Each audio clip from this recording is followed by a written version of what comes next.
ప్రయోజనం ఏంటి నష్టం ఏంటి అన్నది పక్కన పెట్టు, ఏదో పరిశోధన చేస్తుంటే ఏదో ఒక కొత్తది కనిపెట్టచ్చు అనేటటువంటి కాన్సెప్టు. రష్యా బాగుపడింది అట్లాగే, చైనా బాగుపడుతున్నది అట్లాగే. ఖనిజాలకు సంబంధించినటువంటి దాంట్లో రష్యా గతంలో ప్రపంచంలోనే 50 కోట్ల ఏళ్ల నాటి ప్రపంచంలోనే అత్యంత లోతైన బోరుబావిని రష్యా తవ్వింది 1989 సంవత్సరంలో. 12.2 కిలోమీటర్లు లోపలికి బోరుబావి తవ్వింది, 12.2 కిలోమీటర్లు. ఇప్పుడు చైనా సెకండ్, ఆసియాలో నెంబర్ 1, ప్రపంచంలో నెంబర్ 2, 10.9 కిలోమీటర్ల లోతైన బోరుబావిని తవ్వింది. ఇది ఆసియాలోనే డీపెస్ట్ బోరుబావి.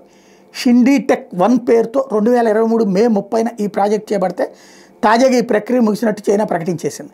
అంటే ఇక్కడతో ఆపేస్తున్నారు. ఈ తవ్వకానికి 580 రోజులు పట్టింది. 50 కోట్ల ఏళ్ల నాటి రాతి పొరల దగ్గరికి డ్రిల్లింగ్ చేరుకుంది అన్నటువంటిది వీళ్ళు చెప్తున్నటువంటి లెక్క.